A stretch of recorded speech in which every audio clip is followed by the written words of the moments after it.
ভালো কিন্তু সবাই করছে, কিন্তু সিলেকশন হচ্ছে কারা, যারা তোমরা স্টেজে এসে বুমটা ফাটিয়ে দিচ্ছে, ব্লাস্ট। আমি যখন জানলায় দাঁড়াই, হোটেলে জানলায় দাঁড়িয়ে ভাবছি যে কি হলো, এবার কি করবো, ভাবলাম যে ছাপ দিয়ে দিই। তখন সাডেনলি মায়ের কথাটা মাথায় আসে, যেহেতু মায়ের সাথে ফোনে কথা হয়েছিল, মা জাস্ট কাঁদতে কাঁদতে একটা বললো, তুই চলে আয়, আজ ডান্স বাংলা ডান্স কেন, প্রত্যেকটা রিয়েলিটি শো তার 12টা 13টা করে সিজন আসছে, কত ডান্স দেখবে, কত কনসেপ্ট করবে, মানুষ কতটা আলাদা করতে পারবে, আর এক্সট্রা অর্ডিনারি কি করা যেতে পারে। এবার এমন একটা দিন আসবে যে শুধু অ্যাক্ট হবে, মানে উইদাউট হার্নেস আকাশে নাচ করছে। তখন 8B থেকে যাদবপুর ইউনিভার্সিটি দিকে ওই রাস্তাটা হেঁটে যাচ্ছিলাম, আমি দেখ আমি রোগা, পুরো রাস্তায় টি শার্ট খুলে আমি বলছি দেখ আমি রোগা, কি করছিস তুই, আমি দেখ আমি রোগা আছি, তুই দেখ। 4 মাস বাদে একটা কাস্টিং চলছে মুম্বাইতে, একটা ভালো কাজের জন্য একটা ছেলে দরকার। বিশ্বাস করবে না, এই কাজটা আমি জানতাম না, ওটা অরিজিৎ সিং এর। আমাকে সঙ্গে সঙ্গে অরিজিৎ সিং এর ম্যানেজার ফোন করে যে রিকি, তোমার কাজ দেখলাম, আমাদের যে কাজটা কথা চলছে সেটাতে তোমার মতনই ছেলে লাগ, তুমি কি করবে। আমি না বস ছিলাম। সো যখন আমি কাজটা বলি তখন ওরা আমাকে ডাকে, 7 দিন শুট করি। অ্যান্ড বিশ্বাস করবে না, আমি যে অ্যামাউন্টের টাকাটাও পাই না 7 দিনের শুটে, আমি হয়তো কলকাতায় এরকম 10টা মিউজিক ভিডিও করলে যেই অ্যামাউন্টটা উনি দিয়েছে সেটাই। আমাদের বাংলা ইন্ডাস্ট্রিতে না, মানে আমার মনে হয় যে কাজ হবার দরকার, কমার্শিয়াল, মানে একটু ঋত্বিক, একটু শাহিদ, এই টাইপের একটু অ্যাক্টর আসুক। দুজন তো বড় স্টার আছেই, দেবদা, জিবদা, ওনাদের তো কথা বলা যায় না, অঙ্কুশ দাও আছে, বাট আমি চাই একটু হোক, একটু স্ব্যাগ থাকবে, একটু মাচো থাকবে, যেটা দেখে ইন্সপায়ার হয়ে যায়। নমস্কার, আমি ওয়েন্দ্রিলা। আজকে একটা অন্য এপিসোড নিয়ে এসেছি। আমার সাথে রয়েছে রিকি তিওয়ারি। আপনারা জানেন যে ছেলেটি ব্যাকআপ ডান্সার থেকে পার্টিসিপেন্ট, দেন কোরিওগ্রাফার। এই যে লং জার্নি, তার গল্প আমি শুনবো। নমস্কার রিকি, কেমন আছো? আমি খুব ভালো আছি, নমস্কার। তোমার দর্শকদেরকে জানাই, তুমি কেমন আছো? ভীষণ ভালো আছি। আর তুমি যে ব্যাকআপ ডান্সার ছিলে, সেখান থেকে পার্টিসিপেন্ট, দেন ডান্সার হয়ে কোরিওগ্রাফার, এই যে জার্নিটা একটু যদি আমাদেরকে বলো। আহ, আমি আজও যখন মনে করি আমার, মানে পেছনের কথাগুলো আগেকার, আমাকে মানে আমার ডান্সের ব্যাপারটা, আমি তোমাকে পুরো ব্যাপারটা খুলে বলছি। আমি আমার জীবনে যা আছি বা যা কিছু শিখেছি, মানে এইটা হচ্ছে আমার ডান্স। ডান্স আমাকে সবকিছু দিয়েছে। তো আমি আগে ফুটবল খেলতাম, হুম। আমি ছোটবেলায় ফুটবল খেলতাম। আমি মোহনবাগান আন্ডার 13 খেলেছি, অমৃতসরের আন্ডারে। তো স্কুলের প্রচুর ম্যাচ খেলেছি, তারপরে নার্সারি লিগ খেলেছি। তো আমি ফুটবল খেলতাম বন্ধুদের সাথে, দেন আমাদের ওখানে স্যার থাকতেন, আমাদের ট্রেন করতেন। তো সেখান থেকে আমার এক বন্ধু, আমার একদিন ও একটা জায়গায় ডান্স শিখতো, আমায় বলে যে তুই চল, আমি তোর ডান্স দেখেছি। তখন টুকটাক পাড়ায় যেরকম আমরা গান বাজলে ভাসানে যেরকম আমরা নাচতাম, তো ও অবজার্ভ করে, তো ও বলে তুই ভালো নাচিস, চল তুইও কর। আমি যাই, সেখানে গিয়ে দেখি ওনার নাম হচ্ছে সুপর্ণা সরকার, হুম। ওনার ভাইয়ের নাম হচ্ছে প্রসেনজিৎ সরকার। হুম। ওরা দুজনেই মারাত্মক ডান্স করে। মানে আচ্ছা। মানে সত্যি কথা বলতে বন্ধুরা, ওদের ডান্স দেখলে তুমি, মানে না কি বলবো, মানে একটা শান্তি বলে না, যেটা মুগ্ধ হয়ে দেখা, হুম। ওরকম। তো সেখানে গিয়ে ডান্স আমি শুরু করি, প্র্যাকটিস করি ওদের সাথে, শোজ করি, নর্মাল যেরকম আমাকে যেরকম শেখাতো আমি শিখে শিখে করতাম। বাট আমি খুব শায় ছিলাম, আমি প্রচন্ড শায় ছিলাম। সো ওখান থেকে একদিন একটা ডান্স কম্পিটিশন হতো ওখানে, যেটা আগেকার দিনে না প্রচুর পাড়ায় পুজোতে ডান্স কম্পিটিশন কম্পিটিশন হয়, হতো, হ্যাঁ। যেখানে এই এখনো হয়। এখনো হয়, এখন হয়। হয়, বাট এখন খুব কম। কম হয়। এখন তুমি গ্রামের দিকে বেশি পাবে এগুলো, হুম। বাট শহরে এটা হয় না, হুম। যেটা আগে ছিল। হুম। হুম। মানে বিভিন্ন পাড়ায় পাড়ায় বড় বড় কম্পিটিশন হয়, কম্পিটিশন হতো। যেখানে ভালো ভালো প্রাইজ থাকতো। তো কিন্তু আমি একটা কথা নিয়ে তোমাকে ইন্টারাক্ট করছি। মানে আমি নিজেও ভারতনাট্যম শিখেছি বাহ, থানকুমনি কুট্টি ছাত্রীর কাছে। তো আমিও যখন নাচের প্রোগ্রাম করতাম না, মনে আছে যে ফার্স্ট সেকেন্ড থার্ড কে দিত। হুম এখন যেমনি কনসোলেশন প্রাইজ দিচ্ছে, হুম, সেটা কিন্তু তখন ছিল তখন না, ছিল তখন না, ছিল রাইট, না। একদমই তাই। সো ওখানে যাই, তো সবাই সোলো পারফরমেন্সের জন্য পার্টিসিপেন্ট করে। হুম। তা আমাকে বলে যে প্রসেনজিৎ, যে আমাকে শেখাতো, হুম। যে তুইও পার্টিসিপেন্ট কর। আমি বলি আমি পারবো না, আমার দ্বারা এগুলো হবে না, আমি গ্রুপে করব তোদের সাথে, সেটাই করবো। বলে না, ও আমাকে, মানে তার আগের দিন নাচ শেখায়, প্র্যাকটিস হুম। করে, আমি করি মনের জোর দিয়ে। মানে ওরা যাচ্ছে, বন্ধুরা যাচ্ছে, বন্ধুদের সাথে যাবো, আমিও করবো, চলে আসবো, চলে এরকম একটা আসবে। ব্যাপার ছিল। সেখানে গিয়ে ভালোভাবে পারফরমেন্স করি, জাজেস মানে যারা জাজেস থাকেন তারা ভালো কমপ্লিমেন্ট দেয়, আই এম হ্যাপি। আমি যেটুকুনি করেছি ভালো কমপ্লিমেন্ট পেয়েছি, আই এম হ্যাপি। হুম। যখন প্রাইজ যখন ডিস্ট্রিবিউশন হয়, থার্ড হয় একটা কোরিওগ্রাফার, সেকেন্ড হয় প্রসেনজিৎ, অ্যান্ড ফার্স্ট হই আমি, যেটা আমার কাছে আনএক্সপেক্টেড ছিল। এরকম না যে আমি ভালো পারফরমেন্স করিনি, আমি ভালো পারফরমেন্স করেছি, যেটা ভালো কমপ্লিমেন্ট পেয়েছি, বাট আমি জানি যে জিতবে যে আমাকে শিখিয়েছে, শিখিয়েছে। আরো যারা যারা ভালো পার্টিসিপেন্ট তারাই জিতবে। আমার কাছে অত ওই এক্সপেকটেশনটা ছিল না। তো ওই যে ফার্স্ট ট্রফিটা না আমার লাইফ চেঞ্জ করে। আমার বাড়িতে এসে আমার সারা রাত আমি শুধু এই ট্রফিটা ধরে ভাবি যে তাহলে আমার মধ্যে এটা আছে, তাহলে আমি পারবো, তাহলে আমি একা এগিয়ে যেতে পারবো। সেখান থেকে আমার মেন ডান্স জার্নিটা শুরু হয়। তো এবার প্রচুর শোজ করেছি, পারফরমেন্স করেছি।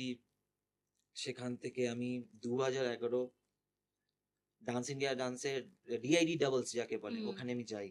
ওখানে সুযোগ পাই, প্রায় সভূমিতে প্রায় 25,000 ক্রাউড হয়েছিল। 25,000 ক্রাউড মানে আমরা আমি তার আগে তারপরেও প্রচুর অডিশন দিয়েছি। মানে সেখানে সকাল 6টায় যেতাম, বাড়ি ফিরতাম ভোর 4টে। 3টে রাউন্ড দিতে দিতে প্রচুর সময় চলে যেত। মানে দাঁড়িয়ে হুম। দাঁড়িয়ে তোমার অর্ধেক এনার্জি, শক্তি পুরো শেষ। মানে তুমি আর পারবে না। সেখানে গিয়ে যখন তোমার যখন সুযোগ আসবে না, তখন তোমার হুম। কাছে আর এনার্জি থাকবে না। হুম। আর সেই মাইন্ডটাও থাকবে না যে সে ভালোভাবে করি। কিন্তু সেই সময়টায় তোমাকে নিজের 100 আর নিজেকে উজাড় করে পারফরম্যান্স দিতে হবে। কেন কি তারা তো তারা এত ডান্স দেখছে, তাদের দেখতে, দেখতে তারা না তাদের চোখটাও ধাঁধিয়ে যাচ্ছে। হুম। মানে ব্যাক টু ব্যাক ভালো পারফরম্যান্স। মানে যাদেরকে সিলেকশন করছে মানে কি বলা হয়? লাইক স্টেজে এসে বোম ফাটিয়ে দেওয়া। ভালো কিন্তু সবাই করছে। কিন্তু সিলেকশন হচ্ছে কারা? যারা তোমরা স্টেজে এসে বোমটা ফাটিয়ে দিচ্ছে, ব্লাস্ট। সাপোজ আমি যদি দেখছি সবাই ভালো করছে, খুব ভালো করছে, ভালো করছে। কেউ যদি ভালো করে, ওহ ওয়াও! মানে এই রিঅ্যাকশনটা দিতে হবে। হুম। মানে যারা জাজেস আছে। তখন কি হয়? সেখান থেকে সিলেকশন হয়ে আমাদের প্রায় ৫০০ জনের মুম্বাই সিলেকশন হয়। মুম্বাই থেকে গিয়ে সেখানে আবার ৩০০ জন। ৩০০ জন থেকে নিয়ে এসে আবার ১০০ জন। সেখান থেকে নিয়ে আবার ৫০। সেখান থেকে টপ ৩০। আমি টপ ৩০ থেকে আমি আউট হয়ে গেছিলাম। আমি গেছিলাম ডাবলসে। আমি আমার পার্টনার। হুম। সো পুরো কোরিওগ্রাফিটা আমি করি। আমি সবকিছুটাই আমি দায়িত্ব নিয়ে যাই। যে গেছিল সে হচ্ছে সোনালী কর। সে এখন মুম্বাইতে দারুণ কাজ করছে। আর আমি খুব হ্যাপি যে রিসেন্ট ব্যাটস অফ বলিউডস এ যে গানটা এলো 'গফুর' হুম। সেখানে ও অ্যাসিস্টও করেছে। সো খুব বাহ! ভালো কাজ। আরো রিয়েলিটি শো ডান্স ইন্ডিয়া ডান্সেও সেকেন্ডও হয়েছে। আর বিভিন্ন প্রচুর বড়, বড় রিয়েলিটি শোতেও অ্যাসিস্টও করেছে, কোরিওগ্রাফিও করেছে। সো সেখানে গিয়ে যখন লাস্ট রাউন্ড আসে তখন মিঠুন দা বলেন যে, "রিকি তুমি ভালো করেছো। বাট তোমাকে পরের বছর জন্য তোমাকে আসতে হবে।"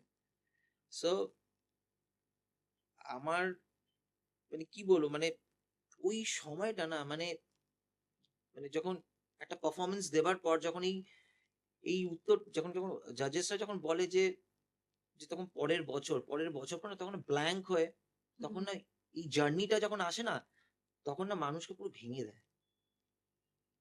মানে ঠিক। কষ্ট করে শেখা, শিখে সবার থেকে লড়ে নিজেকে আলাদা করা। আলাদা করে না খেয়ে-দেয়ে একটা জার্নিকে ধরে গিয়ে প্র্যাকটিস করা।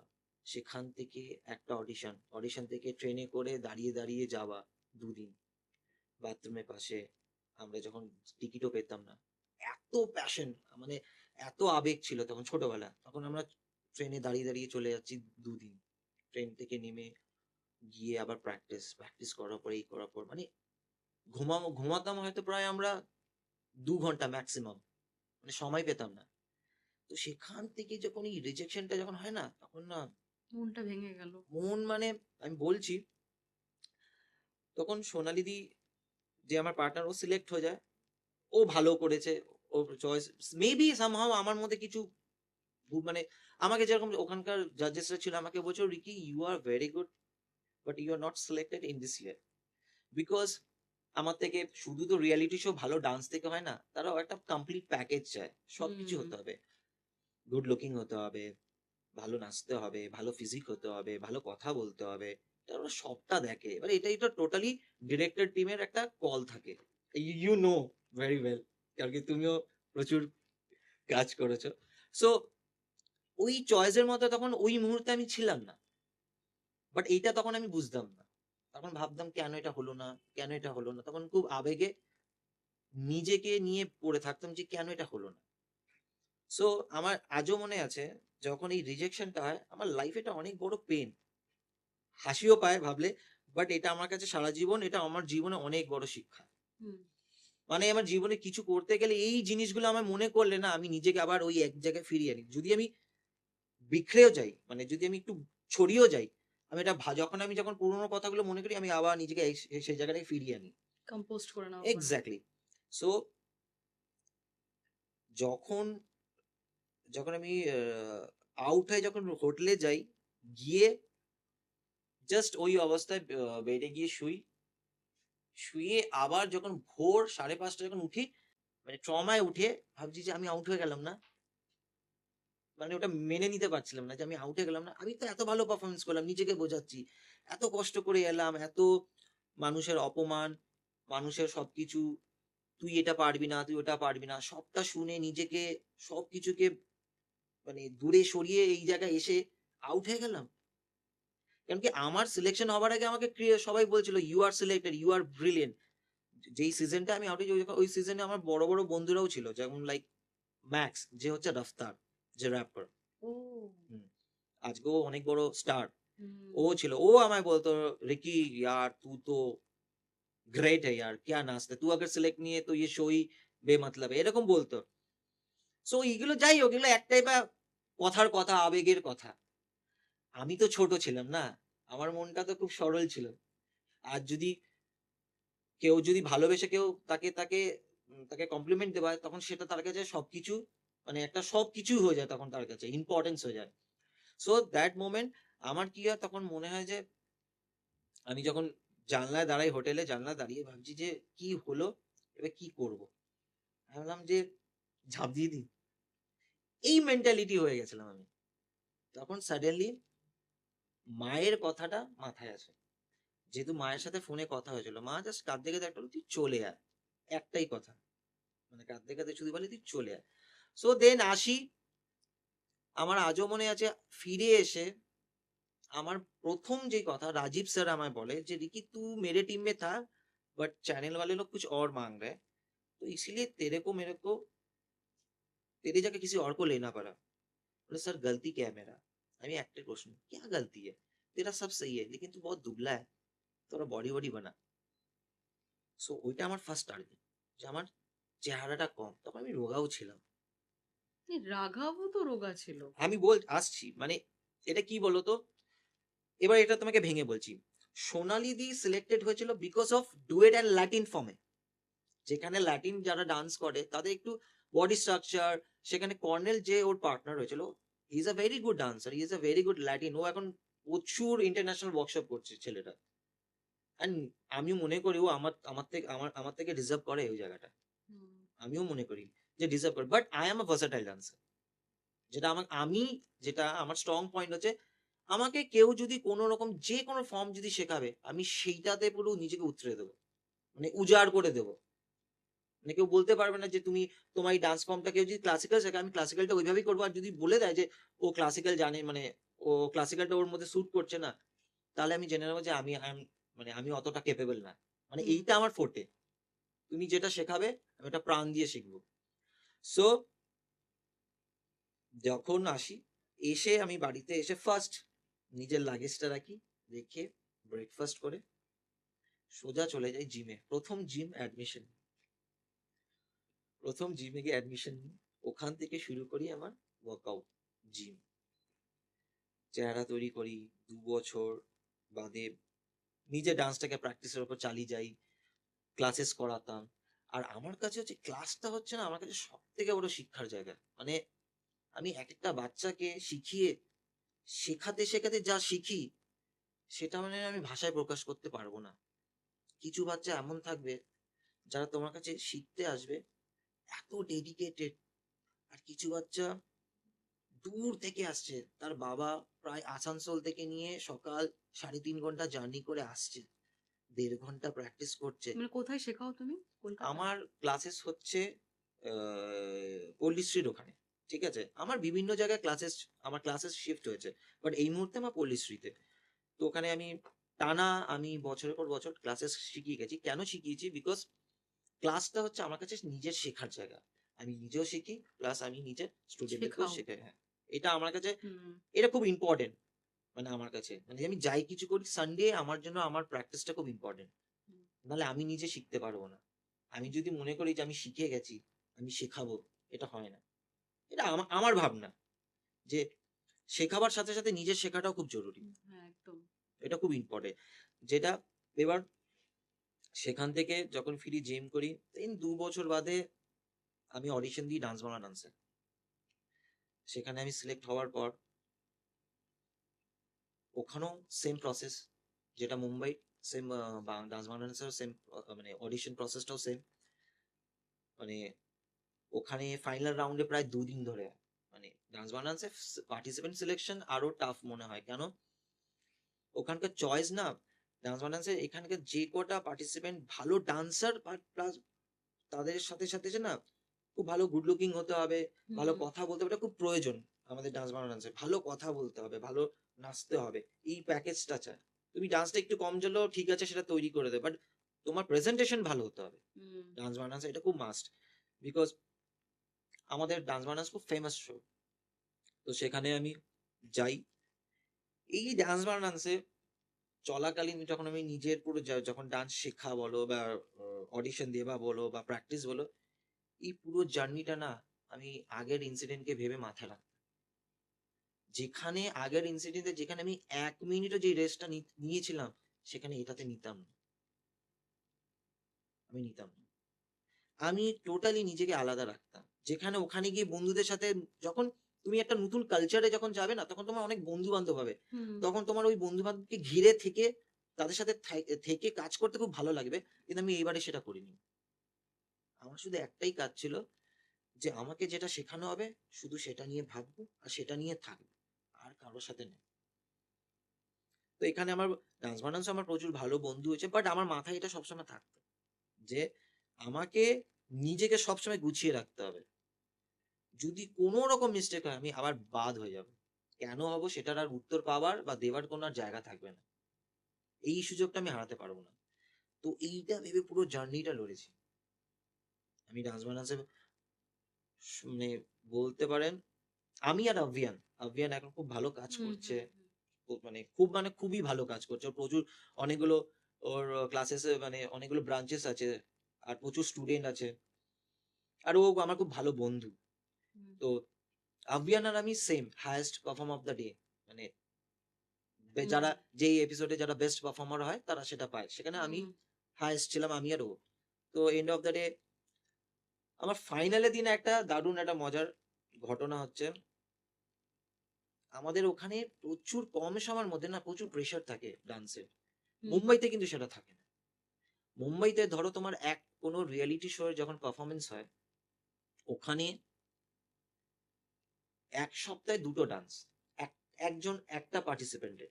আর আমাদের এখানে কি হয়, 1 সপ্তাহে 8টা ডান্স। যদি কোনো কোরিওগ্রাফারকে যদি 5টা পার্টিসিপেন্ট থাকে, তাহলে তো তার মাথা খারাপ হয়ে যাবে। হুম। মানে সবাইকে মানে আটটা করে ইন্ডিভিজুয়াল হলে তখন তাদের মাথা খারাপ হয়। যাই হোক, তো সেইভাবে পারফরমেন্সে যখন আমি ডান্স বাংলাদেশে যখন যখন চ্যাম্পিয়ন হই, সেটা আমার লাইফে একটা টার্ন টার্ন পয়েন্ট। মানে আমার লাইফে সব থেকে একটা, কি বলবো, সব থেকে বড় অ্যাচিভমেন্ট এন্ড স্যাটিসফ্যাকশন যে হ্যাঁ চলো, এত যুদ্ধ করার পর গিয়ে এটা পেলাম। তো আমার লাইফে এটাই যে চ্যাম্পিয়ন হয়েছি, কিন্তু তার সাথে যে এই যে জার্নিটা, যে আউট হবা, সিলেক্ট হবা, শেখা, বোঝা, এটাতে আমি অনেক কিছু শিখে নিয়েছি। আর এই শেখাটাই আমি আগামী দিন যখনই যাই, আমি এটাই আমার জীবনে অ্যাপ্লাই করি যে সবকিছু তুমি মানে যেটা বলে না, সময় তোমাকে যেটা শেখাবে সেটা আর হুম, কোনো স্কুল কলেজ শেখাতে পারবে না। ঠিক। তো লাইফে তো অনেক কিছুই শিখবে, না শিখলে তো কোনো কিছুই পথ চলা তো যাবে না। তো তুমি তোমার যেই কেরিয়ারে, তো তোমার মনে হয় যে এখন যে ডান্সগুলো হচ্ছে বিভিন্ন জায়গায় রিয়েলিটি শোতে আমরা দেখি, হুম। আগে যেমনি ডান্স মানে হচ্ছে ভারতনাট্যম, মণিপুরি, ওড়িশি এসব ডান্স, এখন তো হিপ হপ, সালসা, বিভিন্ন রকম ফর্মেশন হয়ে গেছে ডান্সের। তো সব ওই ফর্মেশন না করলে সিলেকশন হবে না, হুম। আমরা বিভিন্ন চ্যানেলে দেখেছি, হুম। বম্বেতেও বলো বা বাংলাতেও বলো। কেন এটা হচ্ছে? কেন মেন স্ট্রিমের ডান্স থেকে সরিয়ে দিয়ে এখন সবই এই সালসা বা তোমার এই ফর্মেশন ডান্সগুলো কেন বেশি চলছে? এইটা তোমায় বলছি, এটা খুব ইভেন তুমি নিজেও করেছো। এটা এটা আমি তোমায় বলছি, এটা তুমি খুব ভালো প্রশ্ন করেছো। সো কি হয়, সময় পাল্টাচ্ছে আস্তে আস্তে, সময় পাল্টাচ্ছে, তার সাথে সাথে না ডান্স ফর্মও আস্তে আস্তে পাল্টে যাচ্ছে। মেইন স্ট্রিমে যে ডান্স গুলো আছে, ভারতনাট্যম, কত্থক, ওটা তো তার তার সম্মানের জায়গায় ওটা তো আছেই, হুম। সেটা তো আছেই, আর সেটা থাকবে চিরকাল। কিন্তু রিয়ালিটি শোতে কি হয়ে যাচ্ছে, এত ডান্স, প্রচুর ডান্স হচ্ছে, মানে মানুষ মানে প্রতিদিন। জিমনাস্টিক বেস ডান্স হয়ে হ্যাঁ, গেছে। বিকজ এটা হচ্ছে ওয়াও, মানে একটা কি হয়, মানে কোনো বাচ্চা তার বিভিন্ন প্লাস পয়েন্ট থাকে, কেউ ভালো জিমন্যাস্টিক করতে পারে, কেউ ভালো এক্সপ্রেশন দিতে পারে, তার প্লাস পয়েন্ট কি নিয়ে সেটাকে ইউটিলাইজ করা হয়। হুম। ঠিক আছে, এবার যেই বাচ্চা ভালো জিমন্যাস্টিক জানে বা ভালো অ্যাক্রো জানে, তাকে সেইভাবে ইউটিলাইজ করতে হবে, সেটা চ্যানেলের কল থাকে, সেটা কোরিওগ্রাফাররা তারা সেইভাবেই ভাবে। এবার হচ্ছে কথা, এখনকার যুগে ডান্স গুলো হয়ে গেছে না সব, মানে কি বলবো, ইটস লাইক প্রোমো বলি না আমরা, প্রোমো মুভিতে যেরকম promo. Promo, teaser and trailer, hmm. এখন সবকটা না প্রোমো হয়ে গেছে, মানে প্রতিটা সেকেন্ডে সেকেন্ডে ওয়াও এলিমেন্ট, মানুষ এত শর্টে এত কিছু দেখতে, সবকিছু দেখতে পছন্দ করে। তুমি দেখবে বিভিন্ন ডান্সে বিভিন্ন রকম। সময় নেই মানুষের এখন। এক্স্যাক্টলি, সময় নেই। সময় নেই, যত শর্ট ফর্ম করা যায় তত বেশি যত শর্ট ফর্মে যত ভালো দেখাতো যায়, ভালো দেখা যেতে পারে। মানে এটাই হচ্ছে ফ্যাক্ট। আর আর কত হবে, আজ ডান্স বাংলা ডান্স কেন, প্রত্যেকটা রিয়েলিটি শো তার 12টা 13টা করে সিজন আসছে, কত ডান্স দেখবে, হুম। কত কনসেপ্ট করবে, ঠিক। মানুষ কতটা আলাদা করতে পারবে। আর এক্সট্রা অর্ডিনারি কি করা যেতে পারে, এবার এমন একটা দিন আসবে যে শুধু অ্যাক্ট হবে, মানে উইদাউট হার্নেস আকাশে নাচ করছে, হুম। মানে সিরিয়াসলি আর কি হবে, কি নেই, কি হয়নি আমাদের। হুম। হুম, ঠিক কথা। যে কোনো রিয়েলিটি শো যাও, যে কোনো so you think and dance বলো, কি ডান্স বাংলা ডান্স বলো, কি ডান্স ইন্ডিয়া ডান্স বলো, যে কোনো, হুম। সব জায়গায় এখন মানুষ সবকিছুতে আলাদা চায়, কি আলাদা। তো তুমি তো ডান্স থেকে অ্যাক্টিং ও ক্যারিয়ারে তুমি গেছো, তো তোমার হঠাৎ করে মনে হয়নি যে আমি যেখান থেকে শুরু করেছি সেটাকে বাদ দিয়ে আমি এখন অ্যাক্টিং করব? আমার অভিনয়ে আসার মানে ইচ্ছেটা আমার ছোটবেলা থেকে ছিল, মানে নাচ গান করতাম, মানে একটু অ্যাক্টিং, মানে নিজের আয়না দাঁড়িয়ে দাঁড়িয়ে অ্যাক্টিং করতাম, নিজে নিজে করতাম এটা। আজ যে সুযোগ পেয়েছি তাই বলছি, এটা হয়তো মাও মাও এটা যদি শোনে দেখে, তো মাও এটা বুঝতে কানেক্ট করতে পারবে। তো আমি আয়না দাঁড়িয়ে দাঁড়িয়ে নিজে নিজেই অভিনয় করতাম। তো বাট মূল যেটা মেইন রিজন হচ্ছে ডান্স বাংলা ডান্স থেকেই পাই, বিকজ ডান্স বাংলা ডান্সে দেবদা যেহেতু আমাদের জাজ ছিল, জাজ, তো দেবদার আমার প্রত্যেকটা অ্যাক্ট খুব পছন্দ করতো, আর আমার না যতগুলো ডান্স থাকতো না স্টোরি বেস থাকতো। হুম। এবার কি হয়, গল্পের সাথে ডান্স থাকতে না মানুষের সব থেকে দেখতে বেশি পছন্দ হয়। তুমি ধরো একটা এমনি ডান্স করলে, এবার নাচের মাধ্যমে যদি তুমি গল্প বোঝাও, সেটা একটা আলাদা মজা দেখায়। তো আই আমি মানে কি বলবো, আমি খুব লাকি যে আমি আমার একটা বন্ধু রাহুল, ও এখন ডান্স ডিরেক্টর, অনেক ভালো জায়গায় কাজ করছে, ওর আন্ডারে আমি ছিলাম, তো আমাকে দিয়ে ও এক্সপেরিমেন্ট গুলো করতাম যেগুলো খুব ভালো চলতো আর দর্শকের খুব পছন্দ হতো। হুম। সো সেখান থেকে যতজন ওখানে আমাদের আরো অনেক সেলিব্রিটিরা ছিল, তারা আমাকে বলতো যে তুই অভিনয় কর, তোর মধ্যে ওইটা আছে, তোর মধ্যে ওই পোটেনশিয়াল আছে।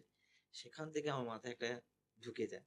সো আমি যেদিন ডান্স বানান্স চ্যাম্পিয়ন হবার পর তার পরের দিন থেকেই আমি ব্রেক নিয়ে আমি থিয়েটার জয়েন করি।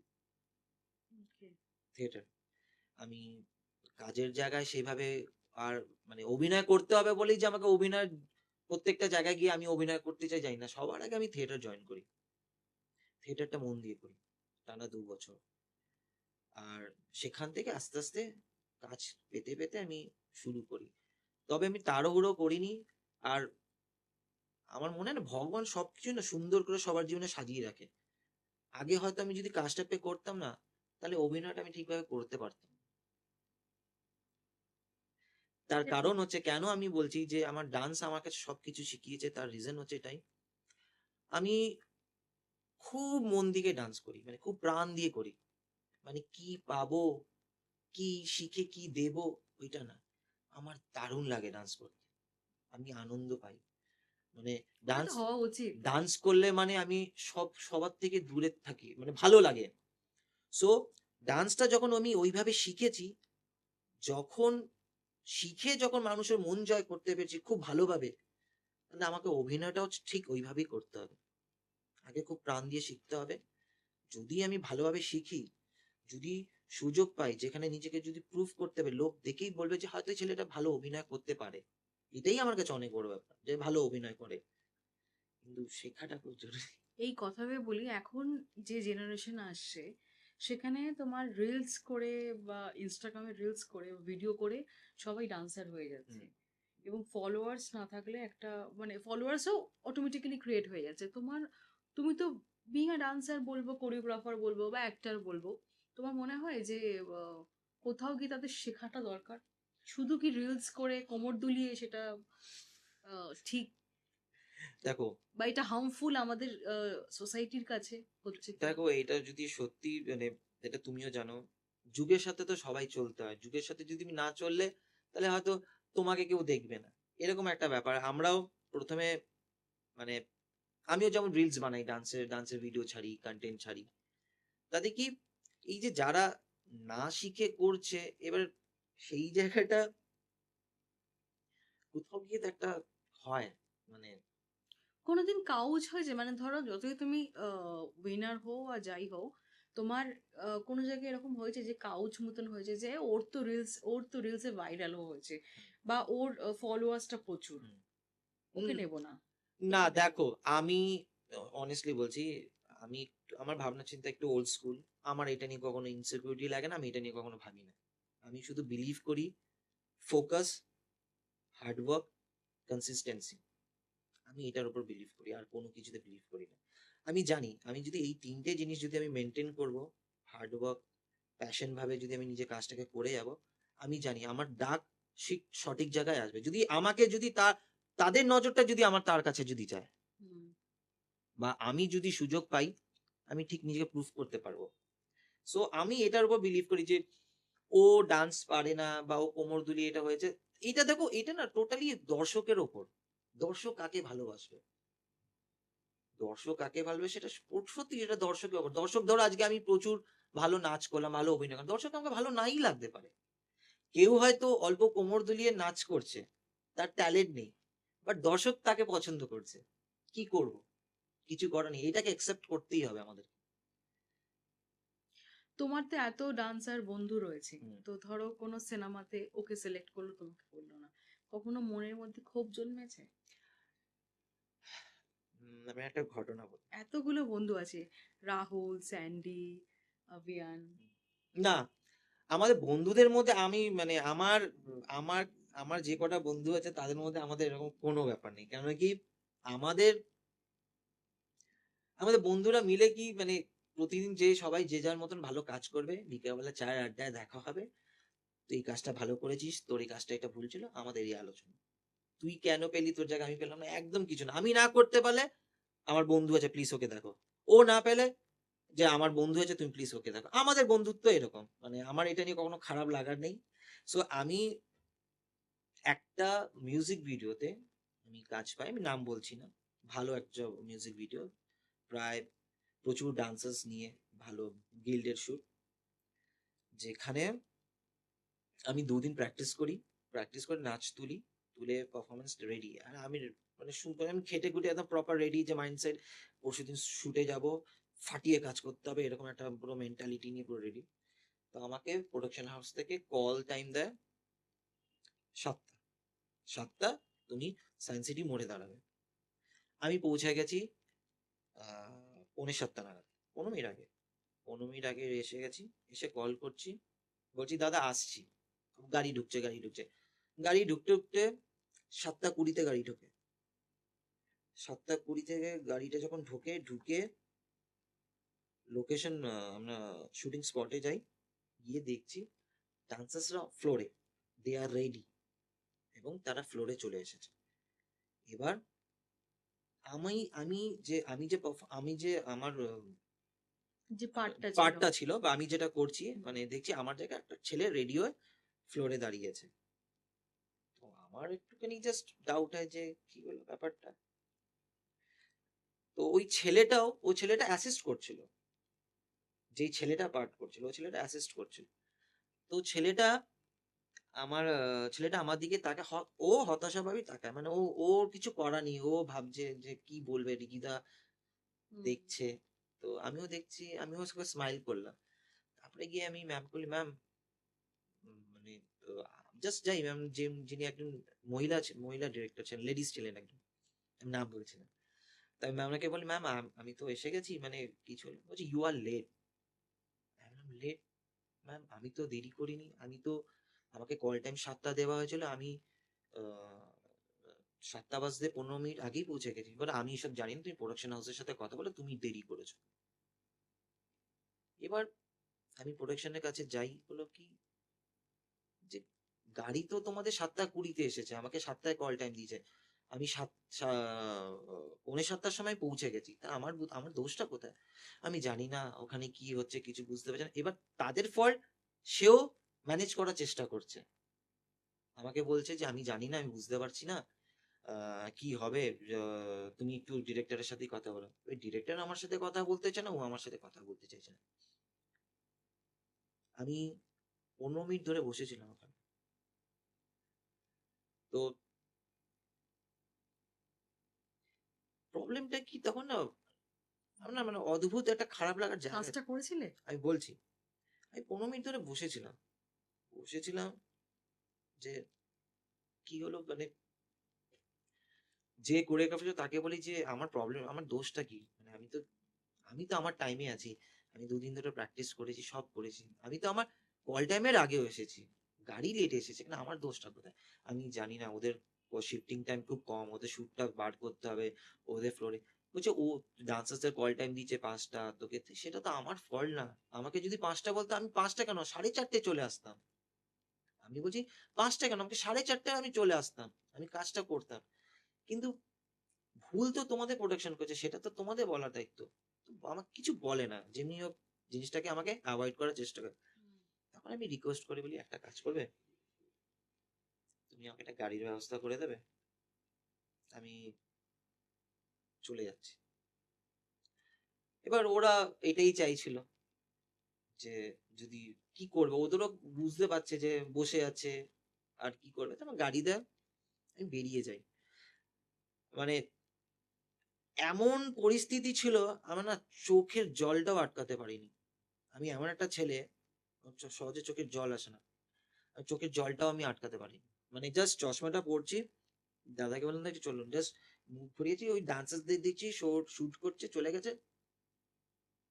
মানে কোনো উত্তর নেই, মানে এটা উত্তর নেই, কি হলো, কেন হলো, কাকে ব্লেম করবো, আমি কিছু বুঝতে পারছি না, আমি জাস্ট বেরিয়ে গেলাম। কিন্তু আমি বলি না, মানে ভগবানকে আমি খুব বিলিভ করি, আর মানে তুমি যদি অনেস্ট হও, হুম। ভগবান তোমার সাথে কখনো খারাপ বিচার করবে না। আমি এর পরের ঘটনাটাই তোমাকে বলছি। তা ঠিক 2 দিন পরে, 5 দিন পরে, আমার না খুব খারাপ, আর আমার আমি কাজে যদি এরকম কিছু হয় না, আমি না খুব, আমাকে সব থেকে যদি কেউ কষ্ট দিতে পারে, আমার কাজের দ্বারাই হতে পারে। মানে কাজ, যেই কাজ আমি জান প্রাণ দিয়ে খেটে, যদি ওটা ঠিক সঠিকভাবে যদি না হয় না, বা আমার কাজটা যদিও ঠিক নয় না, আমি ঘুমাতে পারি না। হুম। আমি এই টাইপের ছেলে। সো আমি ভাবলাম যে এটা কেন হলো, মানে আমি বুঝতে পারছি না, মানে এটা নিজেকে জিজ্ঞেস করছি, কি ফল্ট কি? আমি তো ডেডিকেটেড ভাবে 24 ঘন্টার মধ্যে 2 দিন টানা 12 ঘন্টা করে প্র্যাকটিস করলাম। টাকারও প্রয়োজন, টাকাটাও প্রয়োজন, টাকাটাও, কাজটাও হলো না, কিছুই হলো না, মানে কি, মানে ভুলটা কি আমার? তখন মানে আমি নিজেই বুঝতে পারছিলাম না যে এটা কি হলো, মানে আর আমি যখন গাড়ি ধরে যখন মানে ব্যাক করছি, আমি ভাবছিলাম যে এটা কি আমি ডিজার্ভ করি? আমি ভগবানকে জাস্ট জিজ্ঞেস করছি যে এটা কি আমি ডিজার্ভ করি? আমি তো মন দিয়ে খাটলাম, খেটে প্র্যাকটিস করছি, সবটাই ঠিক ভাবে করলাম, বাট কেন আমি এই কাজটা করতে পারলাম না? এইটা না আমাকে খুব ভেতরে ভেতরে কষ্ট দিচ্ছিল। তারপরেই মানে এটা খুব ইন্টারেস্টিং, মানে টার্নিং পয়েন্টটাও আমি তোমায় বলছি। ওখান থেকে আমি আমার বন্ধুর সাথে দেখা করতে চাই। ও একটা খুব ভালো প্রজেক্ট করছিল, সোনি সোনি মিউজিক ইন্ডিয়া, খুব ভালো একটা প্রজেক্ট করছিল মিউজিক ভিডিওরই। তো আমি ও একটা কাজ করে, ওই কাজটা ও এডিটে যায়, আমাকে বলে তুই আয়। আমি হুম। যাই, এডিটটা দেখি, খুব সুন্দর একটা কাজ, দেখি খুব ভালো লাগে। তখনই ওর একটা ফোন আসে যে পরশুদিন যে আমরা বেরাচ্ছি, গান রেডি, সব রেডি, আর্টিস্ট কিন্তু এখন অব্দি লক হয়নি। আর যেই একজন আর্টিস্ট ছিল তার ডেট সমস্যা হচ্ছিল, টাইমের একটা সমস্যা, প্লাস টাকা পয়সার একটা কোনো একটা সমস্যা চলছিল। তো তখন গল্পটা ও ব্রিফ করে, এখানকার যে সোনি যে প্রোডাকশনকে কাজ দেয় হুম। তাকে ব্রিফ করে যে আমি এরকম এরকম গল্প করছি। আর আমি গানটাও শুনি, গানটা জাস্ট শুনে প্রেমে পড়ে গেলাম। তারপরে আমি মনে মনে ভাবছি যে সেই কাজটা আমি করতে পারতাম। মানে আবেগ, যারা কাজ পাগল হয় আজকালকার। আমি তো বললাম আমি একটু অন্যরকম ভাবনা, যে আমি এই কাজটা যদি করলে তো আমি মনের জান মতন লাগিয়ে কাজ, দেবো। জান লাগিয়ে দেবো, প্রাণ দিয়ে, মানে এই মানে কি বলবো, মানে যে ডেডিকেশন শব্দ অ্যাকচুয়ালি। শব্দ নেই মানে এটা কাছে, মানে মানে আমি জাস্ট ডুবে যাব। হুম। তো আমি বাইরে যখন ব্রেক টাইমে চা খেতে যায়, ও যায়, আমার বন্ধুও যায়। আমার বন্ধুটাও হচ্ছে রাহুল, যে এটা ডিরেকশন দিচ্ছিল। আমি ওকে বলি, রে এই কাজটা কি আমি পারবো করতে, আমাকে একটা সুযোগ দিবি, মানে আমি যদি করি এই কাজটা। ও বললো যে এটা হবে না রে, তুই ভুল ভাবছিস, কারণ কি এই চরিত্রটা তোর সাথে যাচ্ছে না। কারণ এই চরিত্রটা রোগা ছেলে, বিয়ার্ড লাগবে, তোর চেহারাটা এখন অনেক বড়। তোর কথা মানে আমি আমি তোকে এই আমি আমি ওকে বললাম যে আমি তোকে এই অ্যাপ্রোচটা এই জন্যই করলাম, বিকজ তোর আর্টিস্ট এখন অব্দি ফাইনাল হয়নি, আমাকে কি এই সুযোগটা দে। আমি এত, এক তো ওই ওই ব্যথার যন্ত্রণা, আবার চোখের সামনে আরেকটা প্রিয় কাজ দেখতে পাচ্ছি। আমি ওকে এতটাই আমি, মানে এটা লোক দর্শক শুনলে হাসবে, আমি বলি যে তোকে আমি টাকা দিয়ে দেবো, তুই আমাকে করতে দে কাজটা। তোকে আমি 10,000 টাকা দিচ্ছি, আমি 5,000 টাকা এখন জোগাড় করছি, তোকে দিচ্ছি, 5 দিন পরে আবার 5,000 টাকা জোগাড় করে তোকে আমি দিয়ে দেবো, তুই আমাকে কাজটা, আমার কোনো কিচ্ছু লাগবে না, তুই আমাকে করতে দে। মানে আমার ভেতরটা না, মানে ঝড় চলছে যে আমি আমি করতে হবে কাজ, ভালো কিছু। তখন ও বলে তুই আমাকে 1,00,000 টাকা দিলে আমি তোকে কাজটা নিতে পারবো। ও ডেডিকেটেড ছেলে, ও প্রচন্ড অনেস্ট কাজের প্রতি। ও বলে যে আমি তোকে, তুই 1,00,000 টাকা দিলে আমি তোকে কাজটা নিতে পারবো না, হুম। কিন্তু আমার গল্পের চরিত্রের সাথে তুই এটা যাচ্ছিস না। তখন আমি রেগে বলি যে তুই আমার বন্ধুই বলিস কিন্তু বন্ধু না। দেখ আমি রোগা, 8B মোড় থেকে হেঁটে হেঁটে হেঁটে, মানে চা খেতে খেতে 8B মোড়ের দিকে যাচ্ছি, মানে আমরা হাঁটছি হুম। ওখানে, শেষ করে আমি ওর সাথেই ছিলাম। তখন 8B থেকে যাদবপুর ইউনিভার্সিটির দিকে ওই রাস্তাটা হেঁটে যাচ্ছিলাম, আমি বললাম, দেখ আমি রোগা, পুরো রাস্তায় টি শার্ট খুলে আমি বলছি দেখ আমি রোগা। কি করছিস তুই? আমি দেখ আমি রোগা আছি, তুই দেখ, তোর মনে হলে আমি তোর ওকে আমি, মানে আমি কোন লেভেলে, মানে আমি ভাবিও যে আমি কি হয়ে গেছিলাম। আমি বলছি, আমি রোগা হয়ে গেছি, আমি তোকে টাকা দেবো, তুই আমাকে দে না কাজটা, নে না নে না নে না, মানে আমি ওকে পিচ তো করছি। ফাইনালি করেছিলে? আমি বলছি, তখন ও বলে যে দেখ তুই আমাকে টাকা দিলেও হবে না, এটা এটা প্রোডাকশনের কল, ওরা যদি, এটা ওদের ডিসিশন, এটা আমার হাতে নেই নাকি। তাহলে আমি কেঁদে ওকে বলি যে তুই ব্যাঙের বন্ধু, মানে আমি একটা গালাগালি দিয়ে বলি, তুমি তো ডিরেক্টর, তুমি নিতে আমি ওকে পারিস। বলি যে তুই পারিস, তো ও বলে আমি পারবো না, এটা আমার হাতে নেই, চলে যাই। ঠিক 1.5 ঘন্টা পরে ফোন আসে ওর, যে সাউথ সিটিতে আয়, আমরা সাউথ সিটি একটা জায়গায় আড্ডা মারি। এলাম, তখন ও বলে ভগবানের কৃপা এমন, ওই কাজটা তো ওই আর্টিস্টটা ফাইনালও হয়নি। আর আমাকে রাহুল বলল কাজটা তুই করছিস। আমি বললাম, কিভাবে? যে আর্টিস্ট, তার সময় হচ্ছিল না, প্লাস ওর টাকার প্রচুর ডিমান্ড, প্রোডাকশন বলে কি তুমি কি শ্যুটটা পেছাবে না ওই দিনই করো? ও বলে আমি স্যার শ্যুটটা আমি পেছাবো না, আমি পরশুদিনই করবো, আমার সবকিছু লক আছে। তাহলে তুমি কাকে নিয়ে করবে? তাহলে আমার অপশনে একটা ছেলে আছে, রিকি তিওয়ারি। বলে তুমি কি শিওর ওকে নিয়ে করা? বলে আই এম 100% শিওর। আমাকে তখন ও লক করে। ওখান থেকে আমি যখন ও যখন আমাকে বলল যে তুই কাজটা তুই করছিস, আমি একটা বাচ্চার মতন হাউ হাউ করে কাঁদছি। সাউথ সিটি ফুড কোর্টের সামনে লোক দেখছে আমাকে। আমি মানে আজকে এই আবেগটা, ইমোশনাল একটা কাজ করছে। মানে আমি কাঁদছি, আমি অলরেডি আগে ভেঙে রয়েছি, আর একটা সামনে একটা খুব প্রিয় একটা কাজ দেখতে পাচ্ছি, মানে কাজটা করতে চাই, মানে এরকম অবস্থা। তুমি শিখছো, সব শিক্ষা শিখে যাচ্ছ, যখন তুমি এটাকে নিজেকে দেখাবার জায়গা না পেলে না, তোমার ভেতরে একটা ঝড় চলে মানুষের। তো আমি সবকিছু করছি, খাটছি, প্র্যাকটিস করছি, ডেডিকেটেড ভাবে সবকিছু করছি, যদি আমি কাজটাই না করতে পারি ঠিকভাবে, তো এগুলো করে লাভ কি? ঠিক। সুযোগ তো লাগবে। ভালো কাজ করতে গেলে সুযোগ লাগবে, সে ডান্স হোক, অভিনয় হোক, যে কোনো জিনিসে সুযোগটা তো খুব ইম্পর্টেন্ট। সুযোগ না দিলে কেউ বুঝতে পারবে না কার মধ্যে কি ট্যালেন্ট আছে। কিন্তু বোম্বেতে কিন্তু কোনো কাজ ডেডিকেশন যখন ভাবে করে, তখন কিন্তু ওরা ওরা একটা সুযোগ দেয় কিন্তু। মুম্বাইয়ের সাবজেক্টটাই আলাদা, মুম্বাইয়ের সাবজেক্টটাই টোটালি আলাদা। তার কারণ হচ্ছে ওরা খুব অনেস্ট, খুব খুব খুব অনেস্ট। এবং সাউথ ইন্ডাস্ট্রিও, ডান্সার্স ইন্ডাস্ট্রি বলো কি অভিনয় জগতে, যে ওরা যেটা কমিটমেন্ট দেয় সেটা রাখে।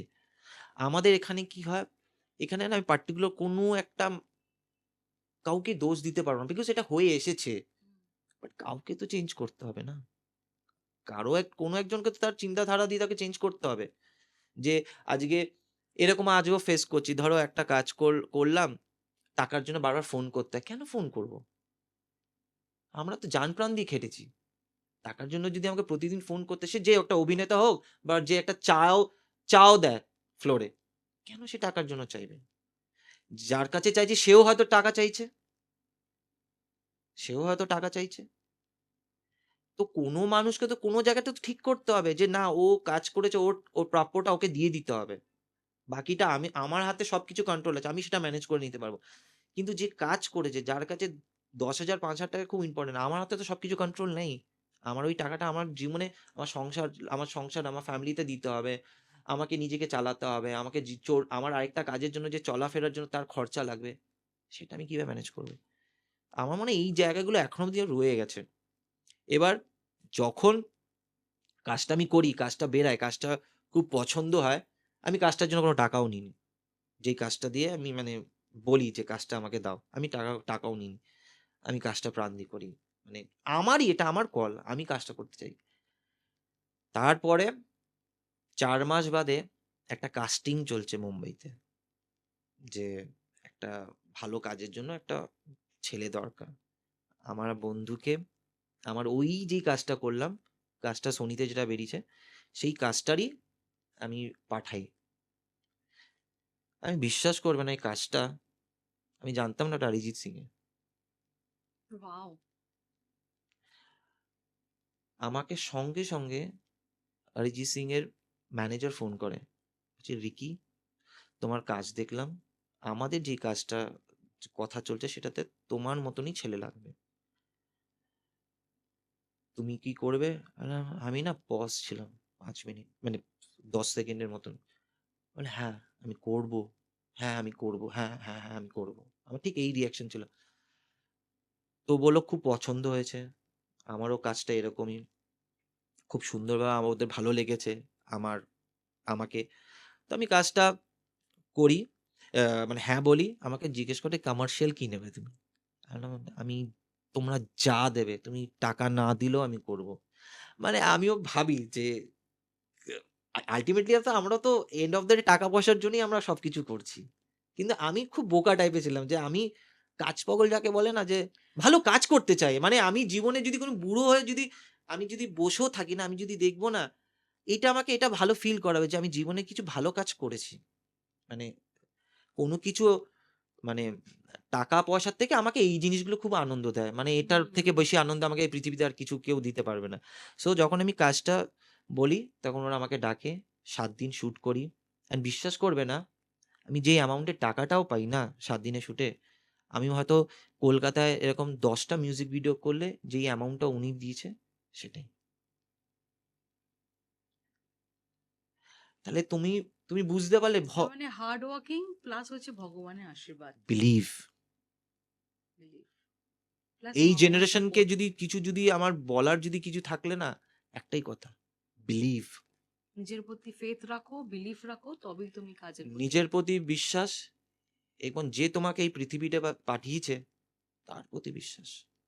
সে তো দেখতে চায় যে তোমাকে যে আমি একটা ভালো জায়গা দেব, তুমি কি সেটার যোগ্য?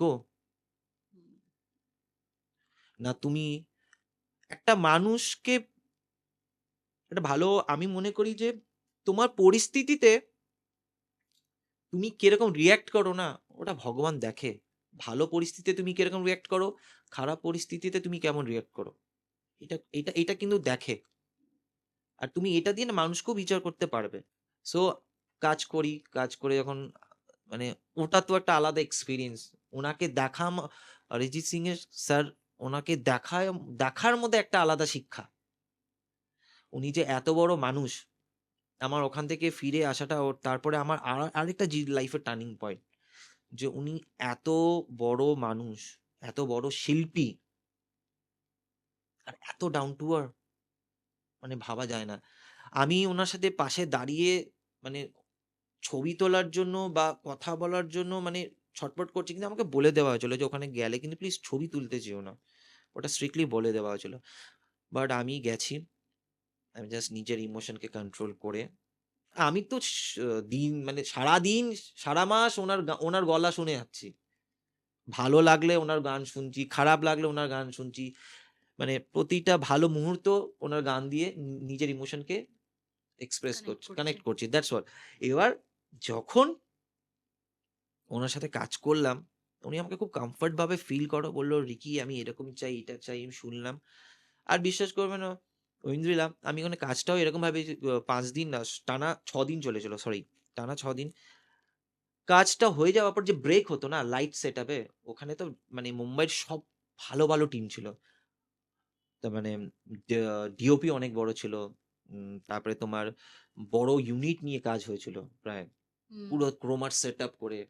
কাজটা বেরাবে ওনার ইউটিউব চ্যানেলে, এখন অব্দি বেরায়নি, ওটা বেরাবে। প্রায় 2 বছর আগে করা কাজ। তো সবাই কাজ করতো, আর ওনার না কোনো বিহেভিয়ার না, খুব সিম্পল, খুব ক্যাজুয়াল, খুব down to earth down to earth. প্রচন্ড। তোমাকে ফিল মানে বুঝতেই পারবে না যে তুমি এত বড় একটা সেলিব্রিটির সাথে রয়েছো বা এত বড় স্টার লেজেন্ডের সাথে রয়েছো, এটা তুমি ফিলই করতে পারবে না। খুব নর্মাল থাকবে। আর আমার চিন্তাধারা একটাই ছিল যে আমি নিজে কাজ করতে গেছি, আর আমার কাজ ছাড়া আর কিছু নেই এখানে, কিচ্ছু নেই। আমি কোনো কথা না, যখন মানে আমি বলছি, যখন কাজটা যখন ব্রেকও হতো না, লাইট শিফট যখন হতো বা যখন একটা ব্রেক হতো, আমি ফ্লোরে বসে থাকতাম। আমার কাউকে কিছু দেখাবার দরকার নেই যে আমি দেখাচ্ছি যে আমি ডেডিকেটেড, আমি ফ্লোরে বসে আছি, ছেলেটা ডেডিকেটেড বা এইটা না। আমি ওই এনভায়রনমেন্ট থেকে বেরোতে চাই না, ওই চরিত্র থেকে বেরিয়ে আসতে চাই না, আমি ওটাতে থাকতে চাই। আমাকে যদি কফি খাওয়ালে আমি ওখানে বসেই খাবো, হুম, ওয়াশরুম গেলে তখন সেটা আলাদা ব্যাপার, বাট আমি ওখানে থেকে ওখানে বাঁচতে চাই 6টা দিন। তারপরে চলে এলাম, তখন আমি আবার রিকি হয়ে গেলাম। বাট 6টা দিন আমি ওটা নিয়ে বাঁচতে চাই। তো আমি ভগবানকে কাছে এটাই প্রে করছি যে কাজটা বেরিয়ে গেলে তোমাদের সকলের সামনে দেখাতে পারবো। মানে I am super excited. All the best. তোমার থ্যাংক এই ইউ।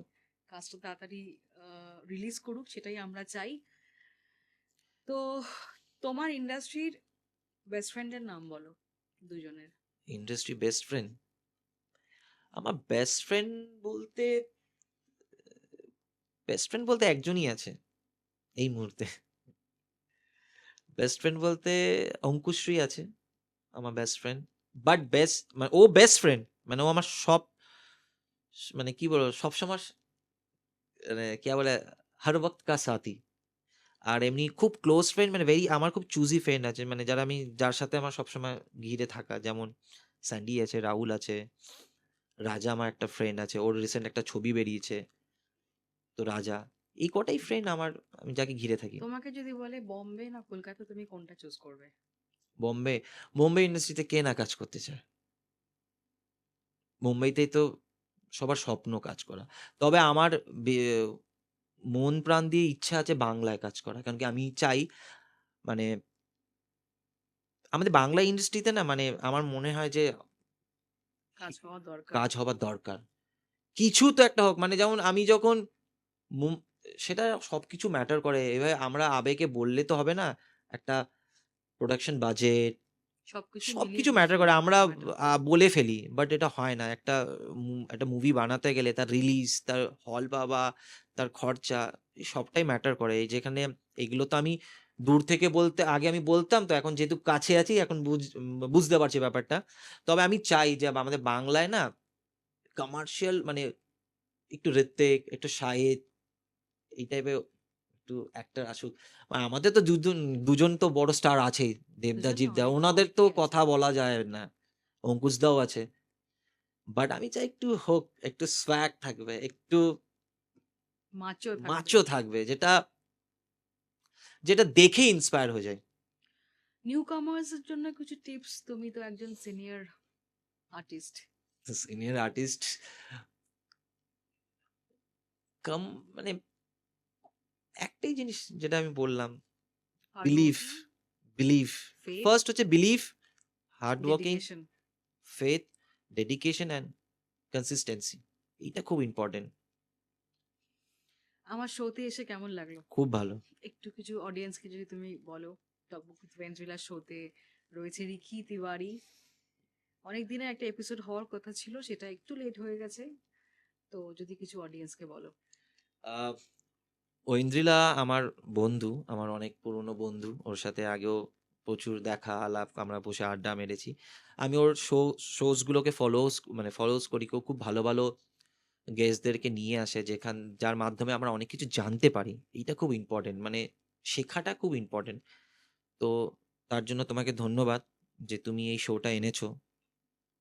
মানে এবং অনেক মানুষেরা আসে তাদের নিজেদের মনের কথা তুলে ধরার জন্য। অনেকেই এপিসোড করে ঠিকই, কিন্তু কেউ অনেক নিজের মনের কথা না ভাব প্রকাশ করতে পারে। এক্স্যাক্টলি, আমি সেটা একটা প্ল্যাটফর্ম দরকার। একদমই তাই। আর বিশ্বাস করবে ঐন্দ্রিলা, মানে আমি হয়তো এই শোটাই হচ্ছে আমি প্রথমবার মন খুলে তোমার কথা, মানে আমি ওই ধরনের ছেলেই না যে আমি তোমার এসে ভালো লেগেছে তো মন খুব খুলে? ভালো লেগেছে, মানে আজকে হয়তো একটা সুযোগ পেলাম নিজের ডান্স জার্নির ব্যাপারে বলাটা। এই সুযোগটা তো আমি আগে পাইনি। মানে আমি তো কেউ না, আমি তো একজন স্ট্রাগলার। এখন শিখছি, করছি, চেষ্টায় রয়েছি। যদি ভবিষ্যতে যদি ভালো কাজ যদি পাই, করতে পারি।